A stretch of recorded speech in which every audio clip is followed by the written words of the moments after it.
I don't know if this is good or bad, but it's got to be good. Does that say we're going live in like countdown?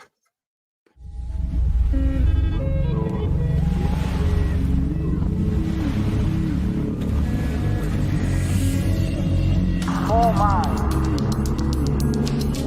discuss other people. Gossip. Good minds discuss events. Great minds discuss ideas.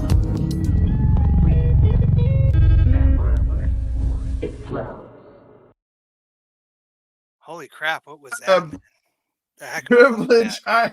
It's like, jeez, it's like a flashback to the '60s. You weren't around in the 60s. Yeah, it's like, well, I mean, it's like if Hunter Thompson was like singing "Come Thou Fount of Every Blessing," you know. Dude. All right, guys. Trippy, this is going to be a wild one. I am rambling with my old pal, David Tackett. There's a lot we could catch up on, but we don't have very much time. I just want to get right into it. Well, hold on. What time are you going to bed, man? Like a couple minutes?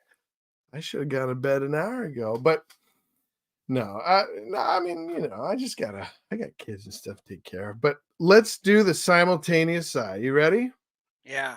The one time in your whole day, I doubt you have ever breathed with somebody else.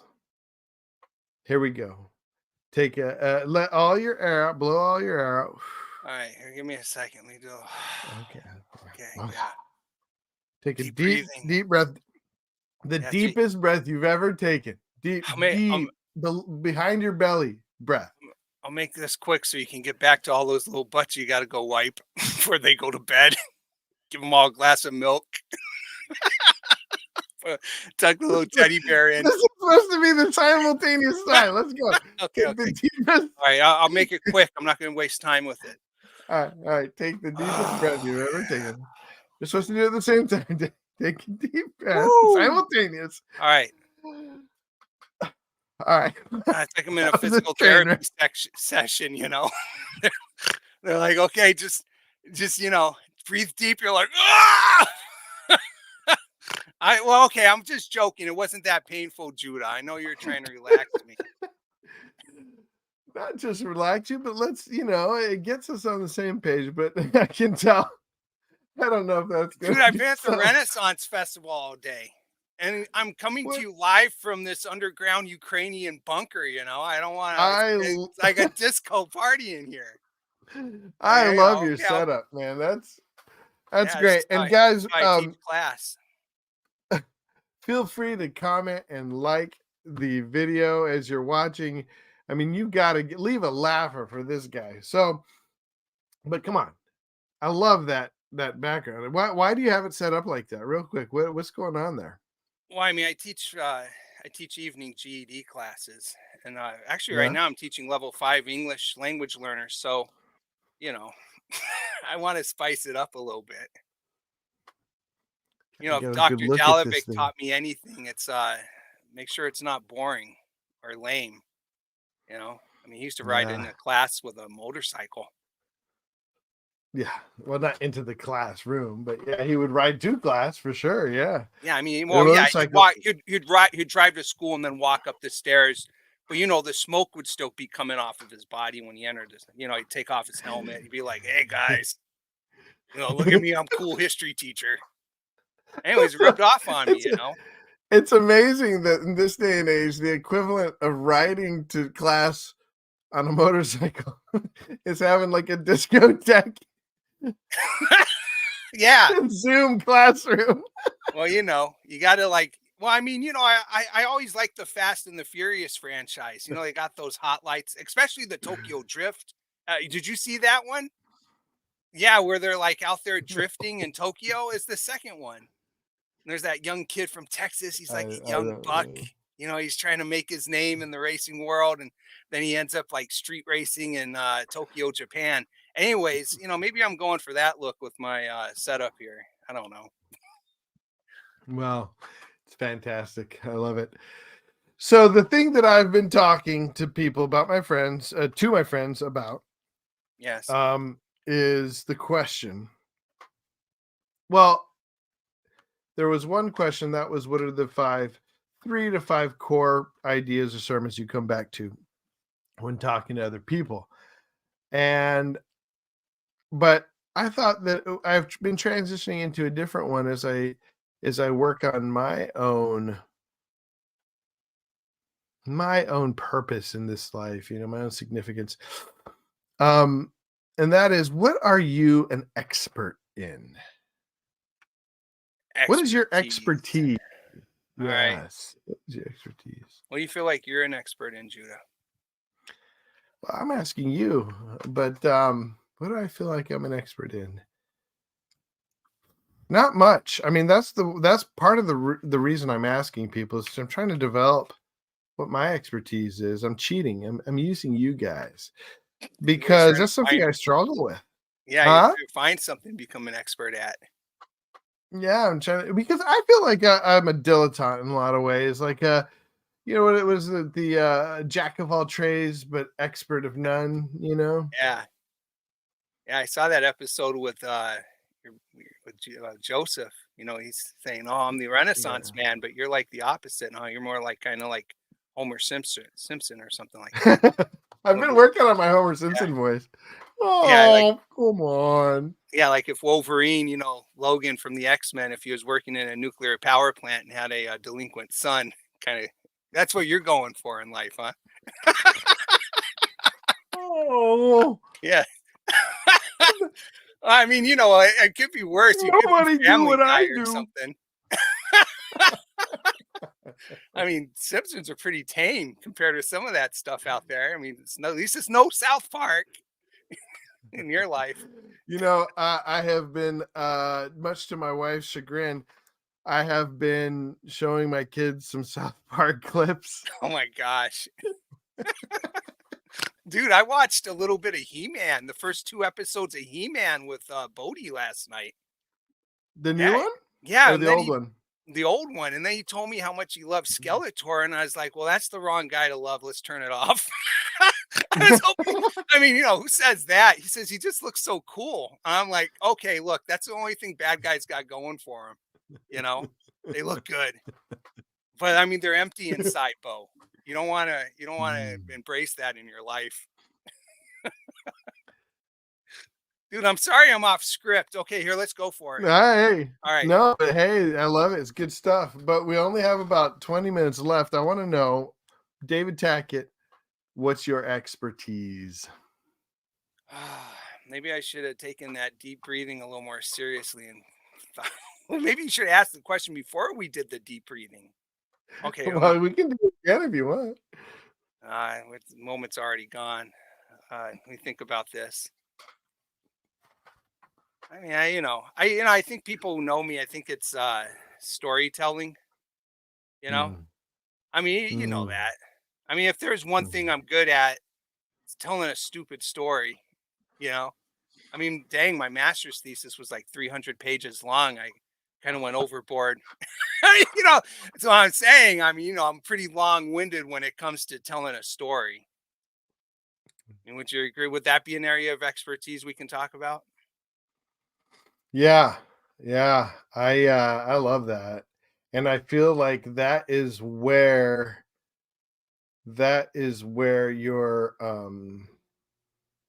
so I feel like there's like an expertise of the mind and there's an expertise of practice, there, and your craft has mostly been teaching, and I feel like a lot of it comes from a place of storytelling for you, which is brilliant. Yeah, I think it keeps them. I mean, when you got nothing else, when you walk into a class, I mean, I've had a lot of really hardcore teaching jobs, alternative schools. We got a class of kids who are about to just go crazy on you. Like, you really gotta take the moment, and try to spin a couple yarns, keep everyone in their seats long enough for the bell to ring, and you can move on with the day. Yeah, I mean, it's come in handy a few times. What was one of your most like weirdest experiences doing that, working in some of the schools? Okay, this is what we'll do. I'll tell you one of my stories. We'll start there. think that would be easy. And then we'll move into a better story than the first one I'm going to tell you. I so when okay, so I mean, you remember Toccoa, right? I mean, that's where we met. Yeah, Yeah. and I'm sorry, is this awkward for you? Yeah. You look like you're gonna burst out of your seat, like you don't know what's gonna happen next. I'm on the edge of my seat. Sorry, I'm a little excited. All right, all right, gather around campfire, boys and girls. I got a story to tell. All right, so I think I've had a lot of experiences, um, a lot of misadventures. You know, I Mm, think mm, I was just talking to my wife about this last night. Uh, I think I think in my life I was just chasing Jesus. You know, um, mm, trying to move from a place of maybe brokenness and ab- abnormality and into a place of wholeness and rightness. It took a long time. Um, I mean, I'm in my 40s now, but mm, I had these misadventures, and I think if I hadn't had my sights set on Jesus, and trying to find an outcome that somehow somehow like honored him in it. I mean, in the end, it was really just him delivering me from it. The thing I got myself into. I I think that's kind of where my expertise comes from. I teach adult education, so I mean, I'm really I dropped out of high school and I got a GED. I mean, I could have never guessed that the road would lead to teaching adult education at night, but I mean, just the memory of trying to get through 2 or 3 years of college, and that's trying to impress my girlfriend at the time. I didn't want her to, think I was a loser and couldn't do it. But I kept retaking classes. I mean, I would get stuck. Like I didn't have a place to hide and try to bust out a paper, so I'd go hang out in the pastor's living room. He'd let me in there with a computer, and I'd be trying to crank it out for like a week, trying to figure out how to write. I didn't know how to write, didn't know how to read, I didn't know how to study, but I mm, mean, eventually I made it. And I mean, mhm, that's resilience. And I mm, mean, that's what I try to give to my students because it got easier as time went on. I mean, Toccoa, when I was there, it wasn't like that. And as you know, we mm, were in graduate school together. I mean, now I can't stop reading, but it's hard to get the ball rolling when you're starting from a mhm. deficit. It's like that movie, Yeah. Silver Linings Playbook. You know, they're just trying at the end of the movie. They're just trying to break even. They're just trying to be normal. And if they're normal and if they can just pull off being normal, then they win. I won't give away any of the movie. Yeah, you know. But That's that Jennifer Lawrence, right? yeah, And Bradley Cooper, Rocket the Bradley Rat. Cooper. Yeah. Yeah. Well, there was a time in which I remember you were trying to decide whether or not to do your master's in history or counseling.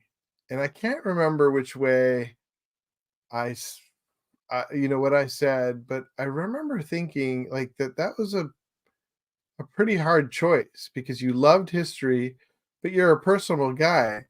Do you regret not going into counseling? Ah, it's funny you bring that up. You were thinking about that before you got online with me. I I mean, think about that all the time. what made you? Yeah, I tried to do that, but I mean,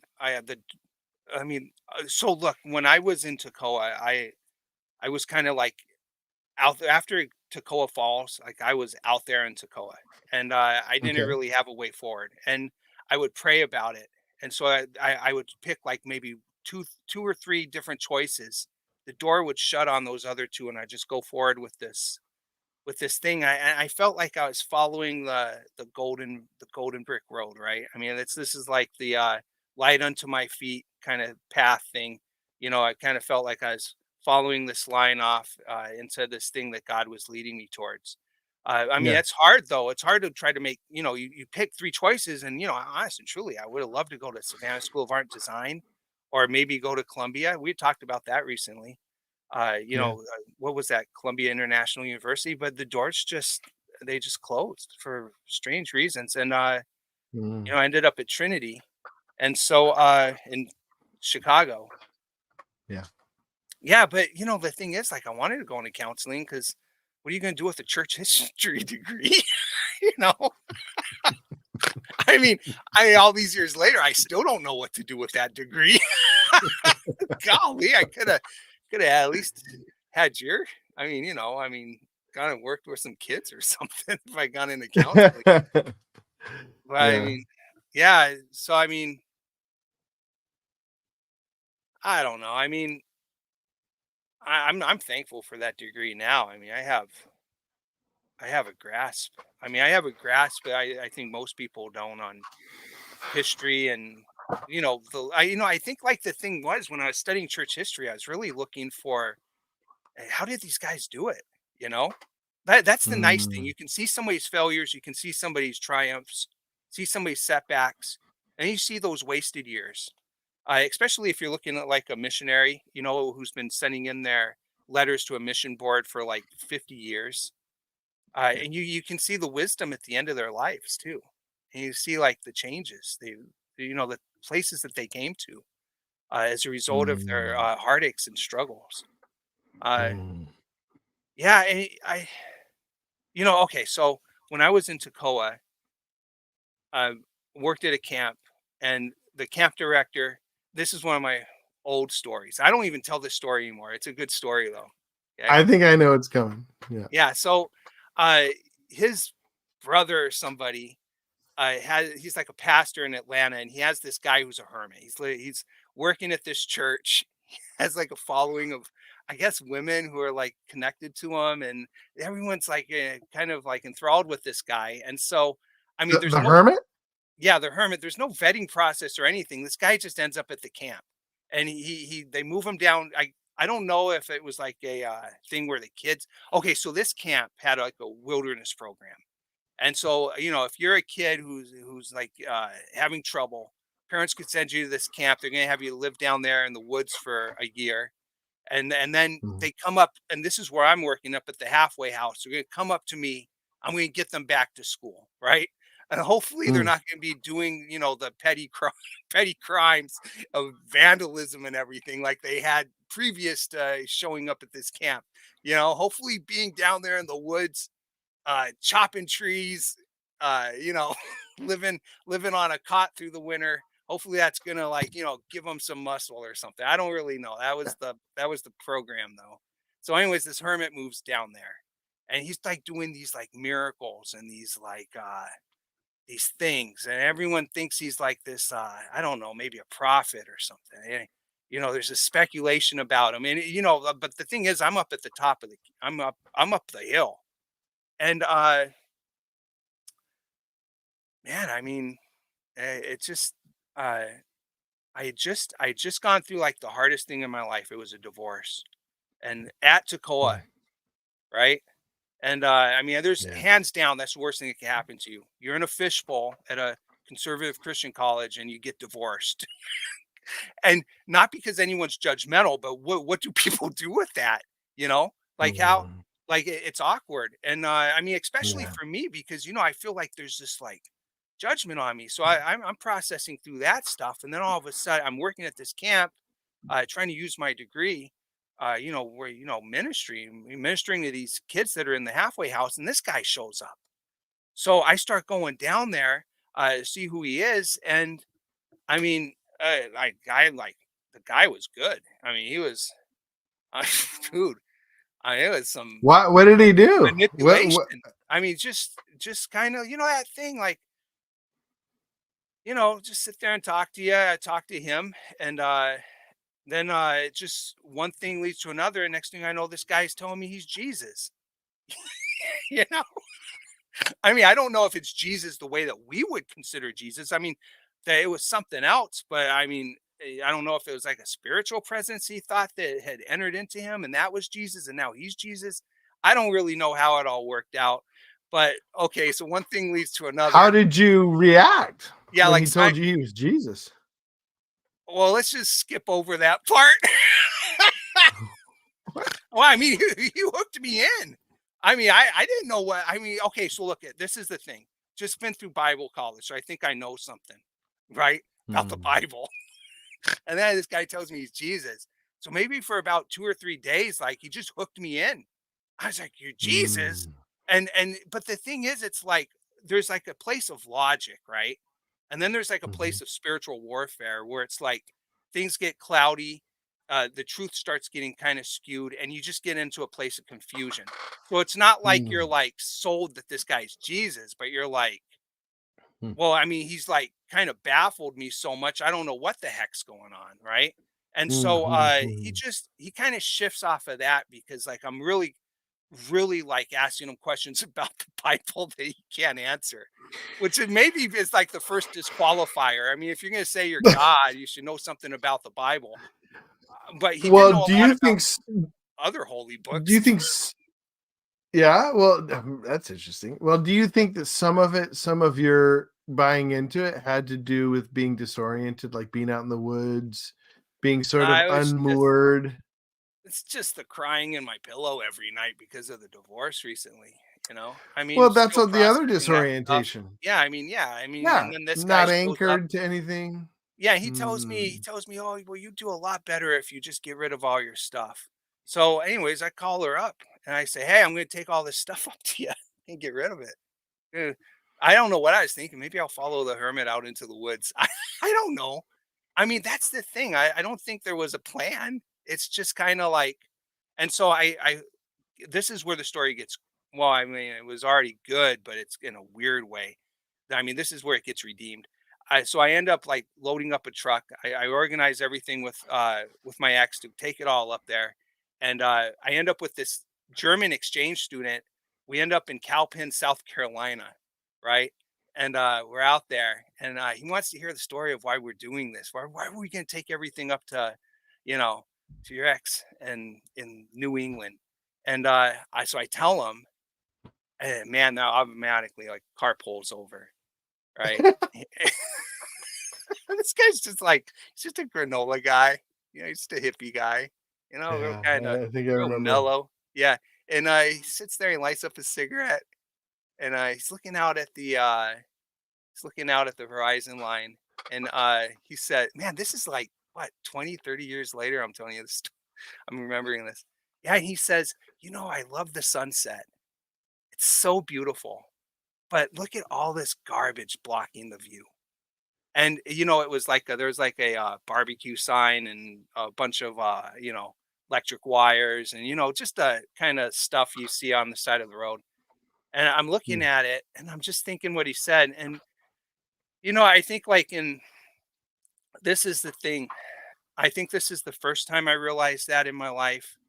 And now at this point, with the things I do, uh, for students and at Second Harvest Heartland where I work. Um, got the dogs out, huh? Is that your dog? It's not my dog. come on, go on with the story. How Well, did I'm Doc sorry. get in on this? Okay, so got pets? Pets on live streaming? Bring them on, man. All right. So, anyways, it's just the thing of like, there's the truth. I mean, and I don't even think the truth is like an abstract thing where it's like, I mean, something. I mean, it's not a physical thing. The truth isn't like a physical thing that's out there that you can like seize hold of. It's not like an El Dorado, right? Like a city of gold or something. It's not like the truth isn't like something that you're gonna find as much as it's something you're like pressing towards. And I mean, Mm, the ultimate truth is Jesus. I mean, it's God. mm, I mean, the create beyond anything, whatever faith you could be, Jewish, Muslim. I mean, it's the Creator, right? Yeah, I mean, mm, it's like what they said in the Declaration about self-evident truths that are put there by the Creator. I mean, even if you're mm, not ascribing to like a faith tradition, I mean, it comes back to that. And so, I mean, I'm mm, sitting there thinking about this, and I'm like, man, there's just something that's really foggy and I can't get to it. And I realize what it is. It's like I've been duped. Mm. I mean, just simply put. So I go back down there. Like we turn around, we go down there. I immediately go to the camp guy and the guy in charge, and we end up with a meeting with like 4 or 5 people, and this Yeah. this hermit bring him up to the top. He's in the meeting, and everyone wants to know what's going on. And because I'm sitting there, this guy has to kind of put all his cards out on the table, and he tells everyone he's Jesus, right? And so then I just sit back because I've been dealing with this for like 2 weeks. I'm fairly humiliated. It's like I've been on a wild ride, like Mr. Toad's wild ride, right? I'm like, oh man, I'm gonna opt out of this one, right? And so I kind of draw to the back, but dude, he starts talking about Keone Greek, the languages that the Bible is written in, dead languages. It gets everyone all confused, and there's the confusion again. And Funny. and a couple of people are like, I don't know if I mean I they're talking to each other and like I don't know if he's Jesus or not. Like I don't know how to because they're getting baffled too. And then this cook, the cook at the camp, he just slaps his hand down on the desk, right? And he says, "All right, well, I've had enough of this." He says, "I, I, I don't know anything about what you guys are talking about the languages that the Bible is written in, or this or that.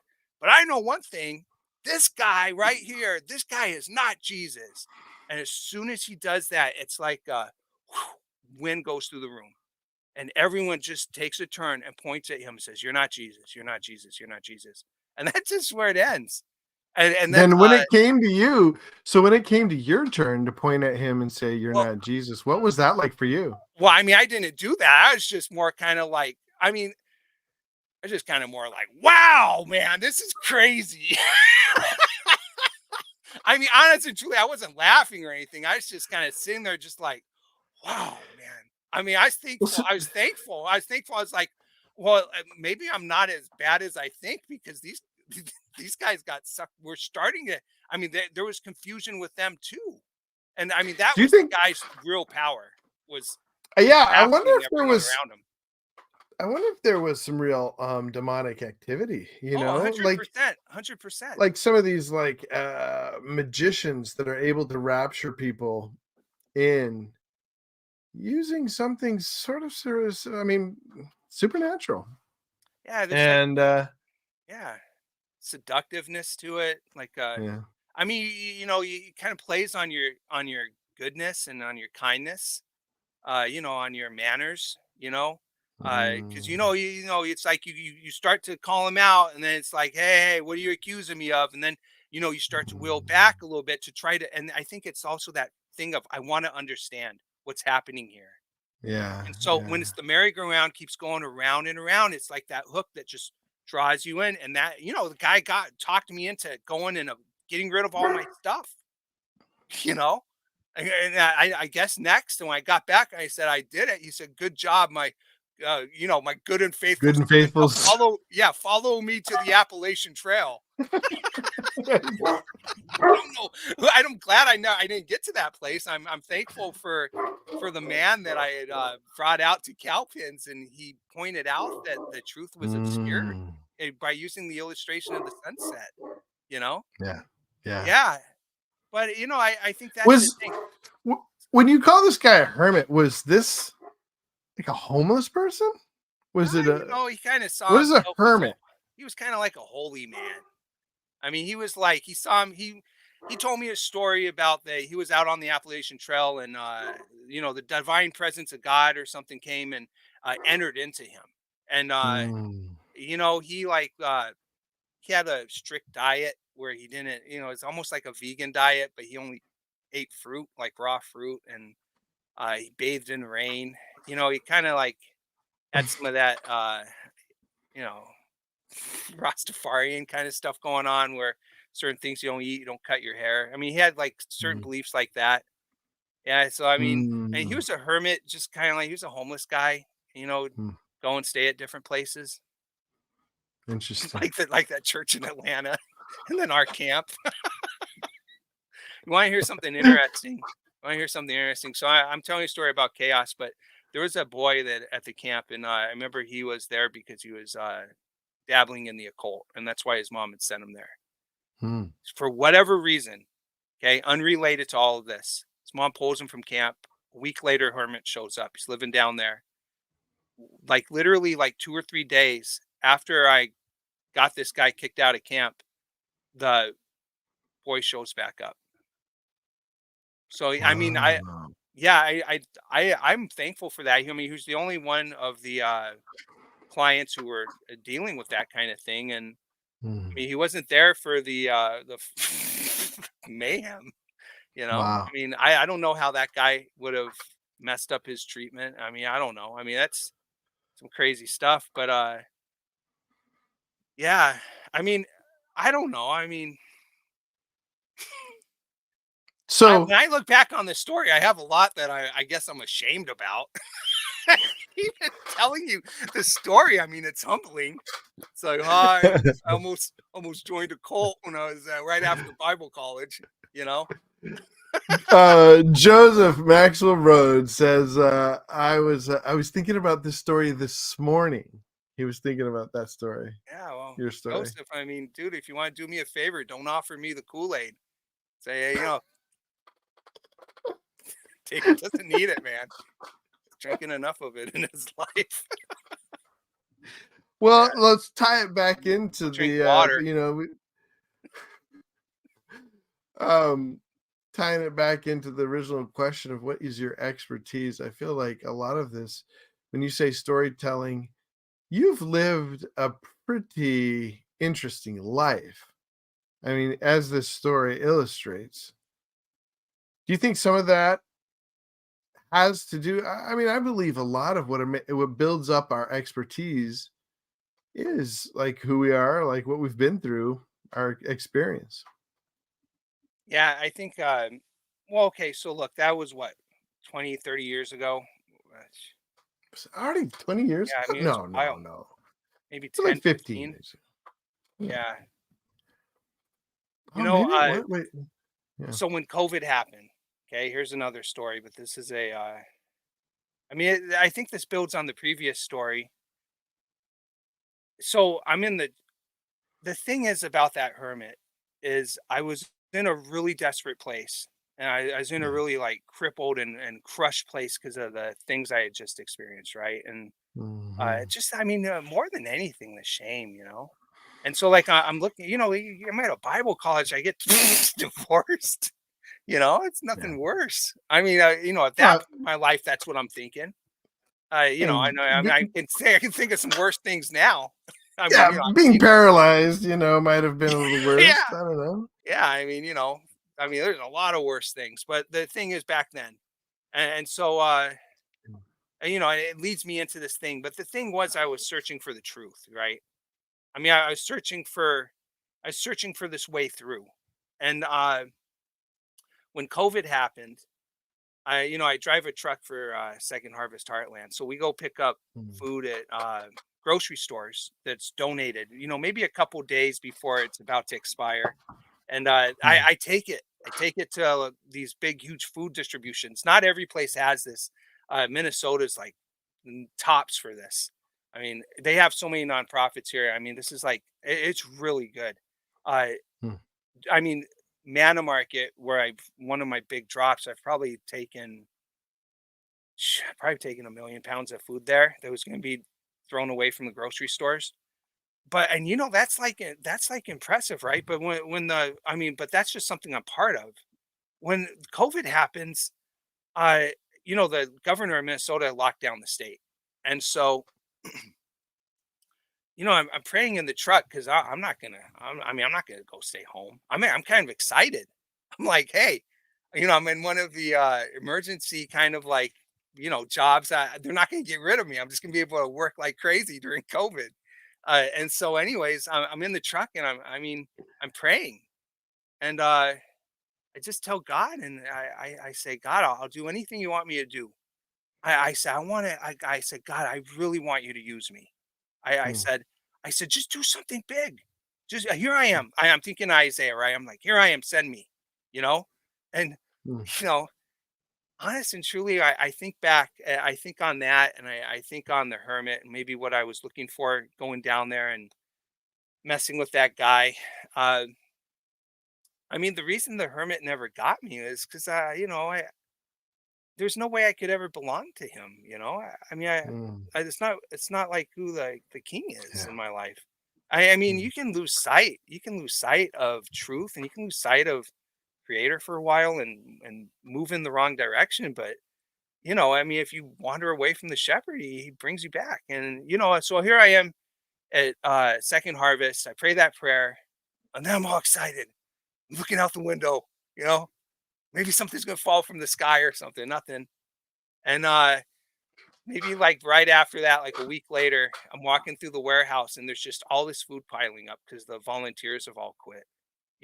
So at second harvest, there's grocery stores that bring in the food, and then there's companies that bring in the food. So companies will have, like, I don't know, 10,000 pounds of cereal, like, General Mills or something, sitting there, Mhm, and they want to get mhm. rid of it. So they send it to second harvest, and the volunteers process it, and then it can go out to food shelves.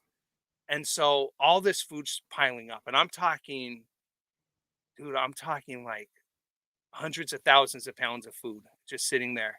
And so I don't, Wow. this is like outside of what I'm supposed to do. Like, I actually I would get like corrected by my boss for talking to food shelves and for trying to like customize my loads. So, like, this place, my first drop needed like meat, but my second place needed dry goods. So I just kind of tweak everything so everyone got the majority of what they wanted. That way I can make the biggest bang. Right. And so, I'm already kind of like getting scrutinized for that. And then I see all this food over there. So I just walk over. I start talking to people in the distribution center. I figure out like what's going on with those pallets, how long of a life they have, all this stuff. And then I just tell him, I say, put five of those pallets on my truck. He's like, and then he's like, okay, I'll do it, but you got to ask it. So I asked my supervisor, and he's like, well, it's going to mess up your day. I mean, you're taking on extra work. I mean, we can't give you extra overtime. But I'm like, just put them on my truck. It takes 2 minutes to put them on the truck, and then I go drop them with all the food rescue stuff. And so then it's like it starts this thing for like the next 9 months. And every day I'm getting like 5, 6, 7 pallets. I mean, I would try to get as many pallets on the truck as I could. And I'd sit back and look at it. I was like, okay, okay, I can do it.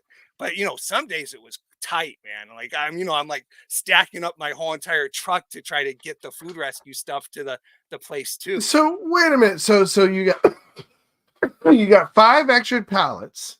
What do you do with those pallets? You got to give them to the people where you'd use your usual stops, or what are you doing with those extra pallets? Yeah, so the food shelves, you're not getting stuff like a full Like a food pallet of pantry. rice. Yeah, food. Well, yeah, the food pantries around town, nonprofits. We call them agency partners. They're not getting like a full pallet of beans or full pallet of cereal, like or like a huge gaylord of like just mixed goods that came from somewhere. I would have like maybe four. The gaylords are like those huge pumpkin bins, Yeah. it's like cornucopia of like just all Of kinds of course. stuff. Gaylords, yeah. Yeah,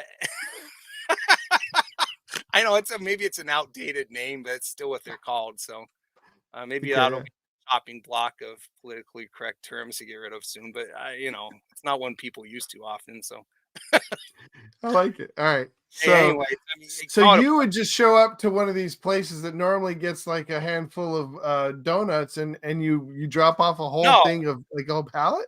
When I was on a Monday, I would drop off like 10 to 15,000 pounds of food from that's been saved from grocery stores. Yeah, like Wow. meat, a lot of produce, a ton of bakery during COVID. Oh my gosh, man, it was like so much bakery. Here's Mm, a little secret. If you go into your like Cub Foods or your like local grocery store, the whole corner of their grocery store is packed out with bakery, so it looks like there's a lot of food there. But bakery's like super cheap. It's flour and water and sugar, right? So I mean, mm, the grocery store makes a lot of bakery to kind of fill up a corner of the store. mm. They want you to think, wow, I can find what I need at this store instead of going to the competitor. And Yeah, so yeah. when that's like a what's that called? Opportunity cost. So Mm. it's not like A they're loss wasting food. leader, yeah. Yeah, Mhm. so it's they're paying that money to get people into their store, and they're throwing it away. If they do throw it away, I mean, it's the cost of doing business in order to Yeah. compete with other stores that have like the same thing going on. And so Hmm. instead of throwing it away, they're giving it to us, Mm, right? That's the thing. And cool. so a lot of time I'll meet a person, they'll be like, "Oh, it's so sad all that food's being wasted." Like, dude, what are you talking about? I'm the one who picked it all up. I'm like, it's not being wasted. I mean, I'm taking it. It's going to go out tonight. Somebody on a fixed income or something. Yeah, That's awesome. yeah. And, Anyways, so yeah. During is that COVID, the like same I is had that the all that same extra stuff. everywhere? Does all the do all these places do that? Like, all these, big box grocery stores, that's what they Yeah, do? I mean, I think like a lot of places have like okay, so across the country. So you'd have like churches go and pick up the bread. They'll show up. Some volunteers will show up on a Friday, and there'll be a bunch of bread and some baskets. I mean, this is like a special arrangement the Second Harvest made, where they're like, "Hey, all the produce that's all the shrinkage, just put it in banana boxes and put it, and it has to be regulated with temperature and everything. So you got to put it in this cooler. For the meat, it has to be frozen before the day it's expired. It has to be frozen. Um, Canned goods have like they can't be smashed in certain ways and stuff. And I'll flip through boxes when I'm doing it, see, because sometimes people try to sneak stuff in there because they just don't want to carry it to the trash can. But that stuff's all like Like, sorted what out by kind the of stuff do they volunteers. wait, what kind of stuff do they sneak in there? Well, I mean, you look and you're like, oh wow, it's a bunch of nice produce, but then you kind of you look down in there and it's like a bunch of stuff that's rotten, that's maybe a little bit past Oh, date. they sneak trash in there. Okay, yeah, I Well, got not you. Yeah, trash, yeah, but it's like okay, imagine you're like a kid on night shift and you've just cold out all the old produce, and you're supposed to yeah. throw this stuff away, but you're kind of like, screw it. You just stuff it at the bottom. Whoever's taking this stuff will throw it away when they see it.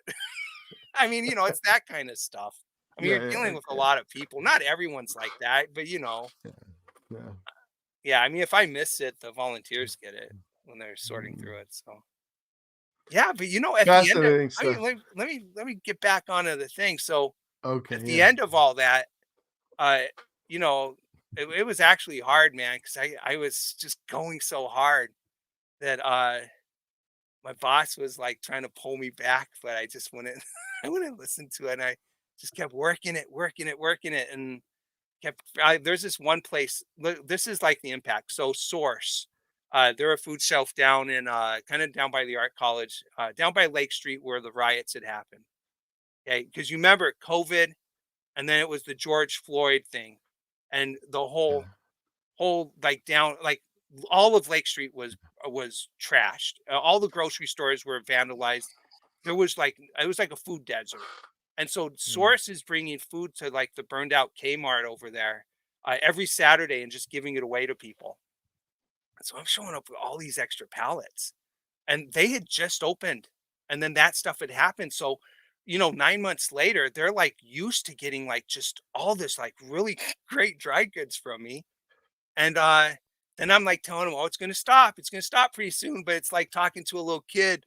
There's no idea what I'm talking about because they've never seen what food rescue was before. And then all of a sudden, I just start showing up at the food rescue, and they're like, "Man, what happened to the pumpkin bins of all the cans and the rice and the beans and just." what happened to the Gaylords? Well, I mean, when the volunteers came back, they started processing that stuff themselves in the volunteer center. And then Mm, process, it gets split up into boxes and palletized. So you end up with 1,000-pound box of like, a little thing. You open it up and there's different stuff in there. And then they okay. actually sell those to people that cost like whatever it costs to drive it out to them and hire a driver to. Mm, I mean, it's a yeah. nonprofit. So I mean, but it Wow. wasn't like, I mean, it was just over. Now that stuff had a home. It wasn't Mm, some crazy nut walking through the warehouse, grabbing, as many pallets as he could before his shift.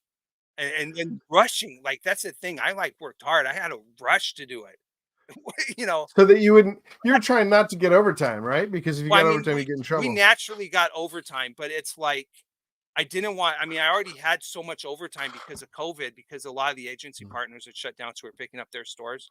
So it's not like I mean, I was already zapped out, you know? It's not like I mm, needed extra work, but I just knew.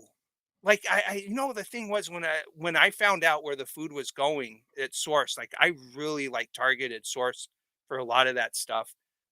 You know, the people on my route, I'd ask them like, "Oh, what do you do with the food?" And you know, I'd ask them about their processes and all this stuff. That's like way above like what we were supposed to do. We were just supposed to drop off the food and go, you know. mm, But yeah, when I found out about that, I mean, I kind of I remembered that verse. I think it's in Isaiah or something. It's like just about keeping peace in the city, like you know, like the old West, and they keep peace in mm, the valley. And I think it's mm, like I mean, all that stuff had happened, you know. But I mm. think my response to it was, I'm going to feed that old lady who can't go and get her groceries at the grocery store, and showing up there at the, you know, even if her kids burn down the grocery store, at least I mean, at least she still has food in there, so this thing doesn't get worse. I mean, because you know when that Yeah. happened, it was like, you're like, well, what's going to happen now? And but that Mhm. was like that was the thing. It was like I knew I just like if I just send food down there, I'm doing my part to you know keep peace in the valley.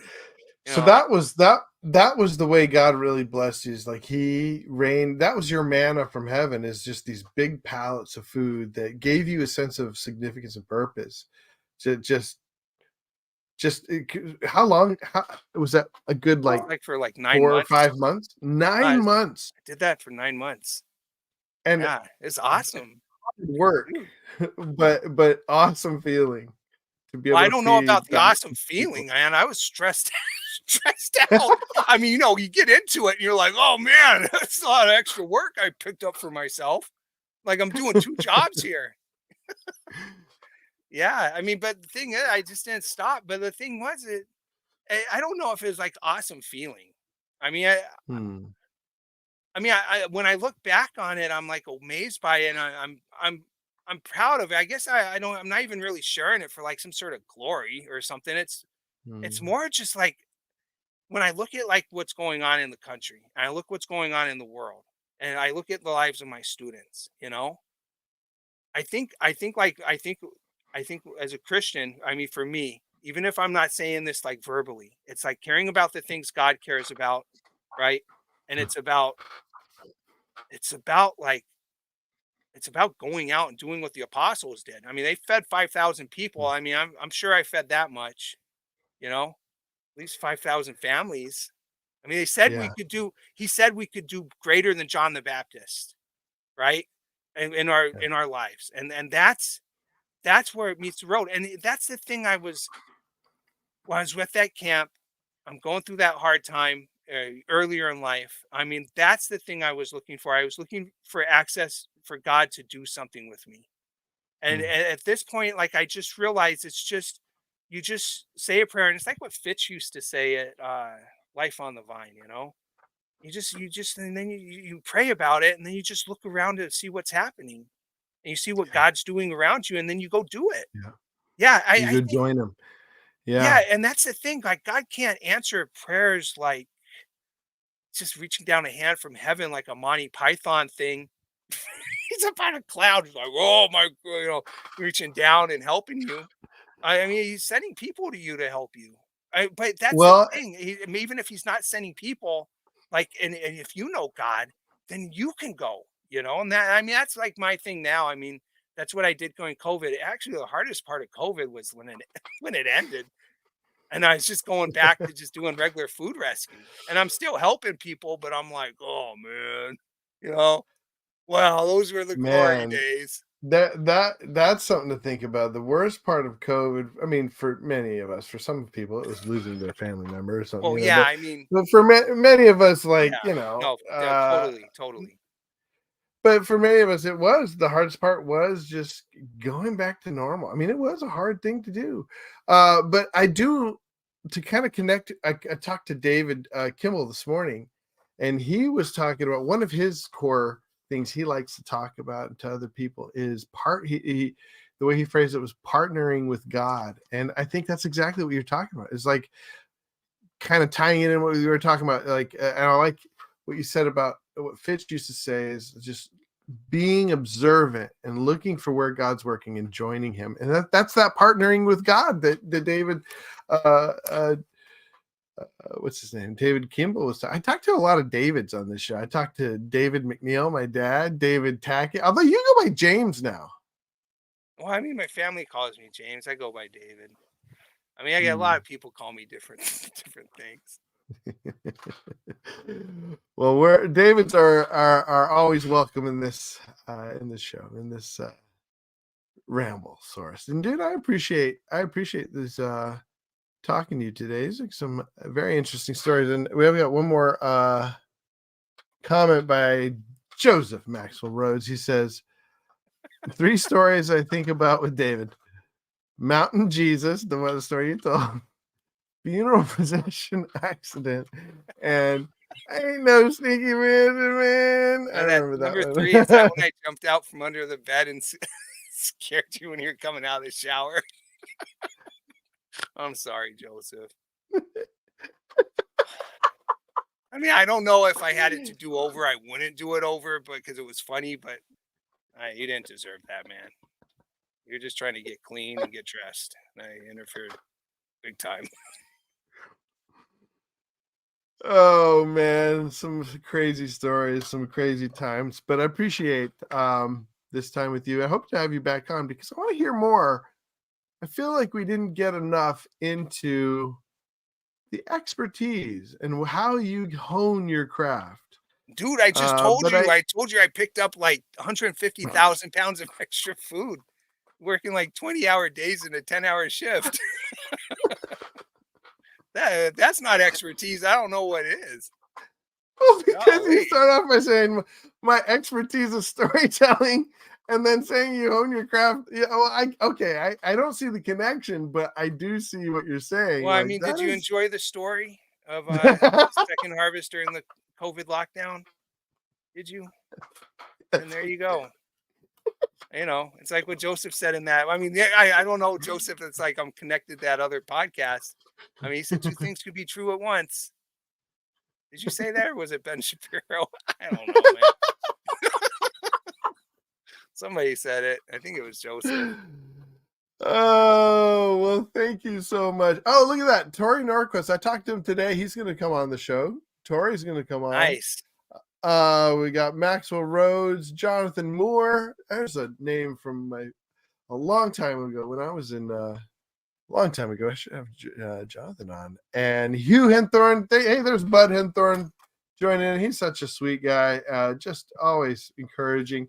And you know what, David, you're such a sweet guy, and I appreciate your Thanks, having you on. I gotta have you on more often. You can come on anytime you want. This has been a blast. All right.